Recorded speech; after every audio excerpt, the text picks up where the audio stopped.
All right, hey, we're live again. Happy Monday, everybody. How was your weekend?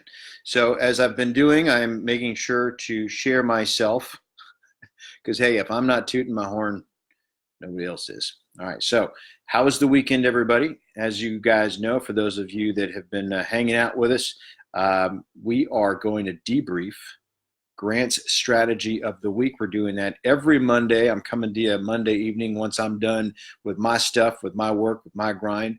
Today was a big day. We had a lot of effort going on, a lot of effort. Outflow is senior to inflow. Now, for those of you that are not getting Grant's strategy of the week, if you would like to do so, it's totally free. All you need to do is email me or leave a message in comments, and I'll make sure we get you put on it. Email for me is just david@grantcardone.com. Leave your name and email below, or you can direct message it to me. I'd be happy to get you guys up there. I'm going to share this to a group first. I'm going to put it on my own page. Share. Boom. Okay. And then let's come down, share it one more time. Ready to make a career change? Watch this first. ... Mystery. Cool. All right. Well, hey, thank you guys so much for tuning in. Appreciate y'all being here. I've got notes.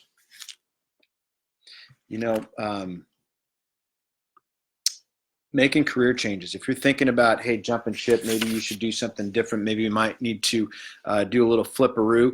This video and Grant's strategy of the week is going to give you some things to think about, to think with, and then also some action. You do it right, and you do it with intelligence, and you're using your head on it, okay? So I'm just going to get right into it. And you know what, before I get into it, you know what? Let me just get into it. Just get into it. All right, here we go. So here's a factoid. This is very interesting. The first thing that this strategy delivers is this. 70% of workers are disengaged and not very happy at work. Is that you? Are you in the 70%? So the first thing is when I read that stat, which I already knew, right? But when I read it again and the strategy, and you start thinking with it in terms of applying it to making a career change, there's two people that this applies to. Number one, the employees. And then number two, the leadership in the organization. So if you just think about where you sit on the pecking order, if you're a manager, I hate to break it to you, but if 70% of your employees are disengaged at work, this is totally on you. Sorry. I just want to encourage you and invite you and push you, if I have to just take 100% full responsibility for that. But do not get caught up in the blame game. Do not start looking for somebody else to blame. Don't even blame yourself, because it's a waste of time and energy.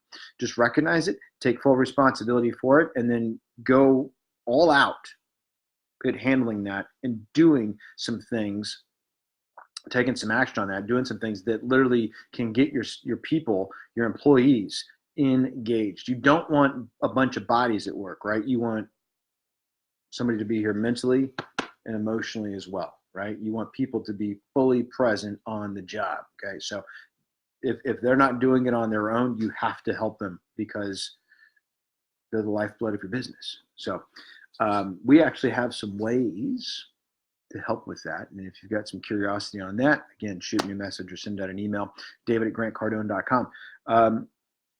But now, if you are an employee, it is also 100% on you to make sure that when you're at work, you're fully present. You're there physically, mentally, spiritually, like you're at work. You're not somewhere else. You're there, okay?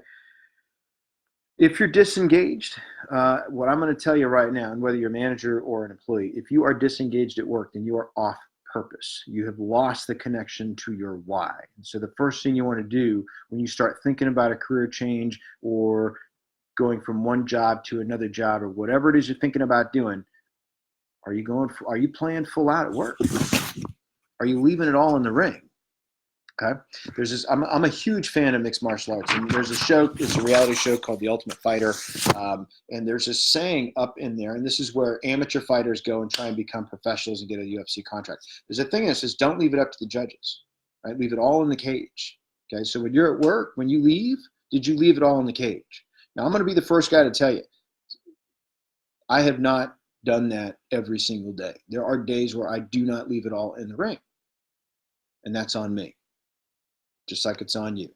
Okay, so just the first thing to do is to take full responsibility for it. Okay, so before jumping ship, here's a couple tips. Number one, remember this. This is a great lesson I learned from Grant.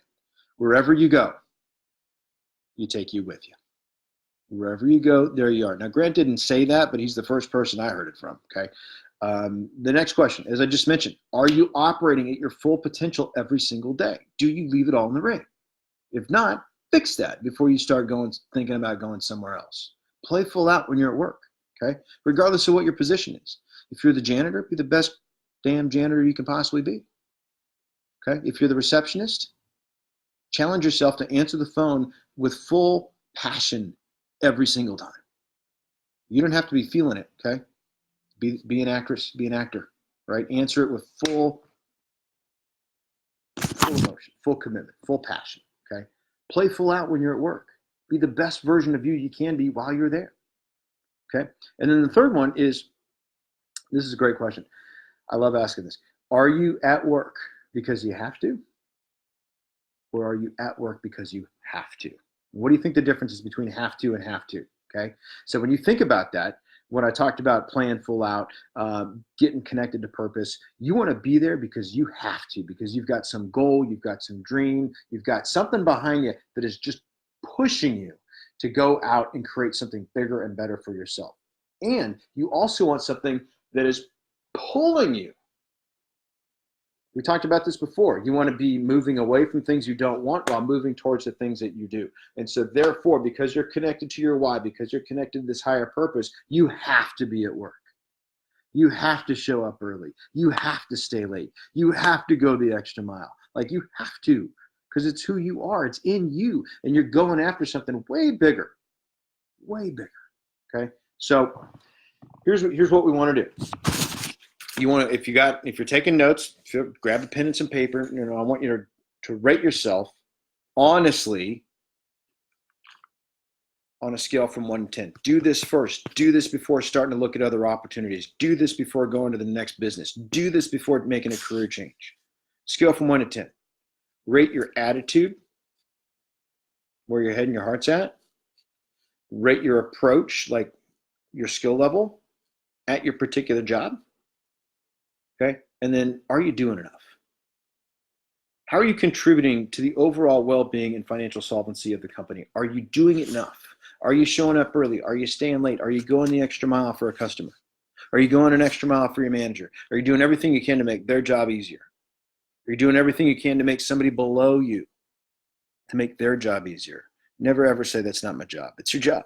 It's always your job, okay? I talked about this last week too. There's a policy in our office in Miami. If the phone rings more than twice, it's for you. I love that policy, right? It's very, very powerful.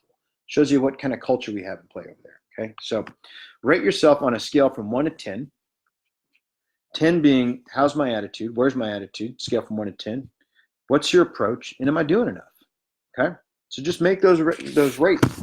Judge yourself and have like a real conversation with you about, if you're not at a 10 right now, honestly, what do you need to do to get to a 10 and make sure that you melt the current position you're at for all it's worth?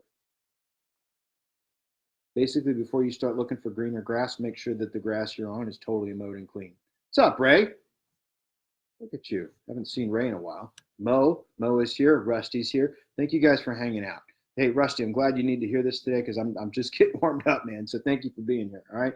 So Grant also, and if you go to the blog, you can go to cardonesolutions.com /career_change, and you can get some deeper dives into some of these questions. But for the interest of time, before jumping ship, before going somewhere else and doing something else, in addition to just looking at you, okay, you also need to take a real hard look at the company's culture and performance. You also want to take a look at the company's management and leadership.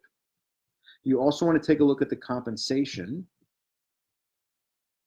and the opportunity for advancement and growth. Look at that in the company that you're in now, and also look at that in the company that you're going to or thinking about going to before you go. Because this isn't just about them interviewing you. It should be about you interviewing them, because you're going to spend probably more time with them than you will at your house, and you want that time to be awesome, right? Okay. So if you stay or go, you have to seek opportunity. That was another takeaway that I got from the blog. Okay, whether you stay where you're at or you go somewhere else, you have to be looking for opportunity. You have to be looking for opportunity to grow that particular business, to grow yourself. Jake Paler, thank you for being here. You want to be in a constant state of looking for opportunity for new business, opportunity for advancement. Okay, so you don't want to wait for something to happen. If it's not going for you the way you want it to at work, man, make it so. Do not just wait for something to happen. I talked about this last week too. I used to wait as a kid when I played Little League. I used to wait for the right pitch. I used to wait for the ball. I used to wait. You know, I went down looking more often than I got a hit. In fact, I barely swung the bat. I was good at getting a walk because I was good at waiting. Don't wait. Do not wait. By the time it's up, it's gone. Okay. Here's where that comes from, though. This is very important. Nobody who is super successful stays the same. Okay? If you think about that, you think about people who are super, super successful. Let's just go to the greatest of all time basketball player, Michael Jordan, the GOAT. Okay? He played basketball for a very, very long time, but where's he at right now? Spokesperson, businessman, investor. Magic Johnson, same thing. Okay. Shaq. Okay. How did he go from a basketball player who had a hard time making free throws to like gazillionaire? Let's not do it on this stream. Go look up Shaq's business investments and his interests. That dude, he evolved. He went beyond basketball player, employee into businessman. Okay, and that's a very, very important thing. So wherever you're at right now, you need to evolve. If you're an employee, think about, I'm going to get back to that. Okay, here's the bottom line though. Growth. Are you growing? Because if you're not, then you're dying. Period. Okay. Are you expanding? Because if you're not, you're contracting. And if I can just get spiritual for a second, let me just talk about this. Okay. Grant said this at the 10X Growth Conference 2. Walks out, first thing he says, are you expanding or are you going to contract? Okay. Shrinking, growing. Expand or contract. Those are your choices. Okay. Now, the universe is expanding. Remember the Big Bang? Technically, it's still happening. The universe is going out. Okay. If you're not expanding, then you're literally trying to fight the universe. And I promise you, you cannot win that fight. It's just not going to happen. Okay. So you need to be in alignment with the universe, and whatever that means for you in terms of God or just physics. Okay. The universe is expanding. So should you. And if you're not, then that means you're trying to fight the universe. And I promise you, you're not going to win that fight. So start thinking with, how can I expand? Where am I at right now? Okay. Does your income level match your potential? Write that down. In fact, that should be on a post-it note, and that should be somewhere close to you. Does your income level match your potential? And if the answer to that is no, and hopefully it should be, because I would even say that some of the richest people in the world would say no. Okay. Now, that leads us to this. Your income level. It's going to be a tough one. It's a horse bill. Your income level is in direct proportion to your ability to sell. Okay, Jake asked the question. Hey, thank you for being here, Jake. Thank you for piping in. Let me read the question. Jake says, I want to find the right vehicle How do you find the best opportunity? Do you just stay where you are and continue to get better? I don't want to waste time somewhere. Okay. So I don't think you could ever waste time if where you're at, you're constantly improving and getting better. Think of it as a training ground. Think of it as an opportunity for growth. Maximize, like mow that lawn, right? The grass is, make your own grass greener. Okay. At some point, you're going to evolve or outgrow that particular position. And then while you can, start interviewing literally other opportunities. Start looking for an opportunity, or heck, man, even create one. Maybe it's time to start your own business, right? If there's no, like, if you take a look at the film industry right now, 50, 60 years ago, there was studios and that was it. Okay. Independent film was barely around. Okay. Now, courtesy of even a smartphone, you could literally make your own movie. There's movie editing software on your laptop. So there's nothing holding you back from creating exactly what you want. So I hope that helps. Let me get back to this income versus ability to sell thing.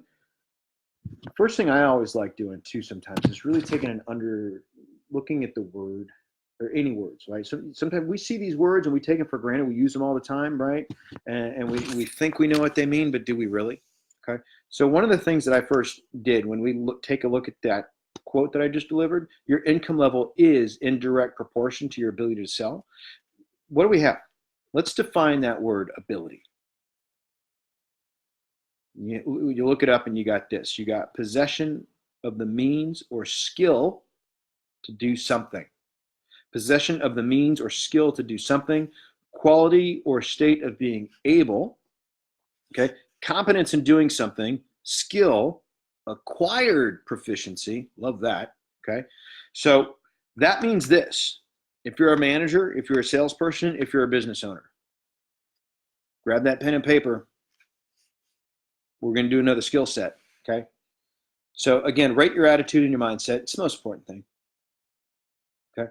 Rate that, scale from 1 to 10. Then we're going to want to look at your ability, your acquired proficiency, your skill at prospecting / getting attention. Scale from 1 to 10. Where are you at on that? Then we're going to do selling.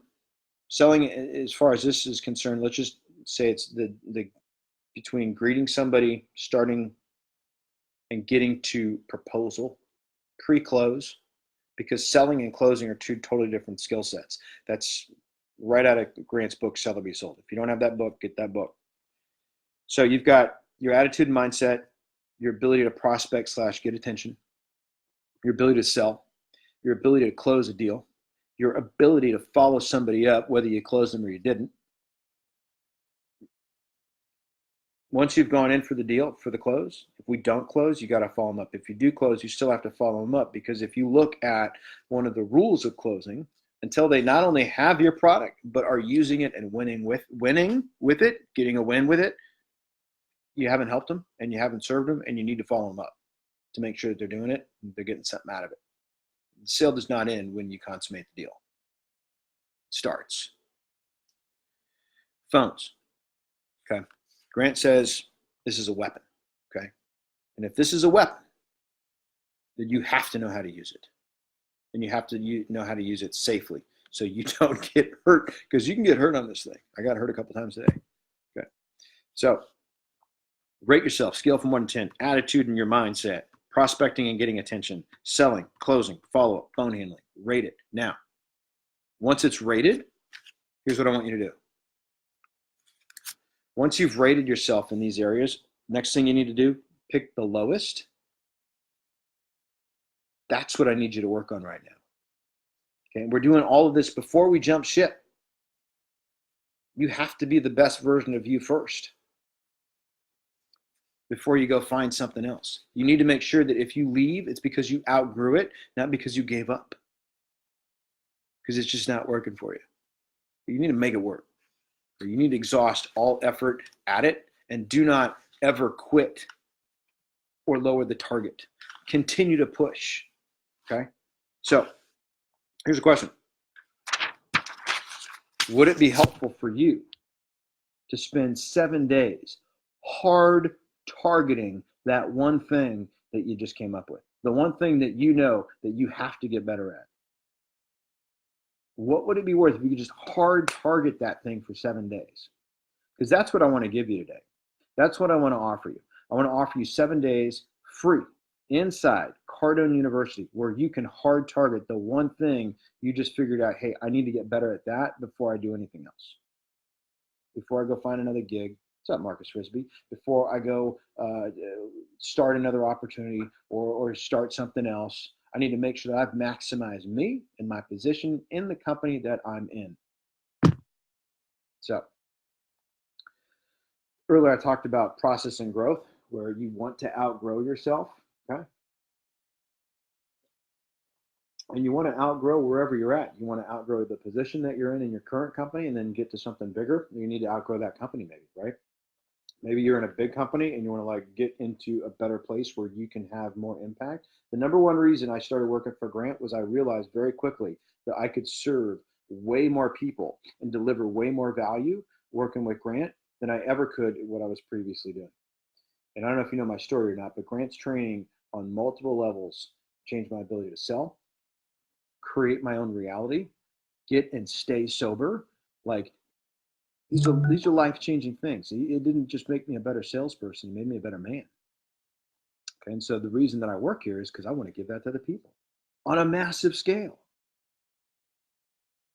Okay, so for you, think about this. If you're an employee right now, you should get into sales. And even if you don't think you're good at sales, then that's the exact reason why you need to get good at it. Okay, because at some point you're going to have to sell somebody on something. And if you're going to learn sales, you may as well get paid for it. Okay. Next, you go from salesperson to sales professional, meaning you're really good at it. Like you're an expert, you're a master, you've mastered the art. And at that point, typically, you wind up in leadership or of salespeople, not managers. You manage a checkbook, but you lead people. So you find yourself in a leadership position, which means there's a whole new skill set that you got to get good at. Most of the managers I know got into management because they could produce, not because they could lead or teach or transfer skill, which is another reason why Cardone University is so fantastic. It gives that to managers. From there, though, you can't just be a master salesperson who's in a leadership position. You still got to evolve. Into what? Business person, businessman. Yeah, I recently saw an interview with Grant where he was talking to somebody about sales, and he's like, dude, you need to be a businessman now. You've done the salesman thing. It's time to evolve into a businessman, okay? Think about this. Jeff Bezos in his garage, right? Amazon. Salesperson, e-commerce, okay? He's a businessman now, right? Okay, so that's the meaning of that. Okay, so you have to evolve and you have to progress. And then you get into not just business person, but business owner to some level. Okay, so hey, I hope all of this helped. If you're not on Cardone University and you want to take it for a test drive and use it to hard target that one thing that we figured out a few minutes ago, call me, 818-427-5188. Shoot an email out, david@grantcardone.com. You can go to cardonesolutions.com/CardoneU. All those places you can actually get access to this program 100% free for the next 7 days. On me, my gift to you. Okay. Thank you guys so much for watching. Appreciate you being here. I'm popping in every Monday, late afternoon, early evening, depending on what time zone you're in. We're just going to debrief and break down the things I got out of Grant Strategy of the Week, debrief it with you, and we can just have a nice conversation. So if you have questions next week after you've read the strategy, if you're not on it, you want to get it for free, email me, david@grantcardone.com. I'll make sure you get it every single week. Thank you so much for being here. Have an awesome rest of your week. Happy Monday. Talk to you soon.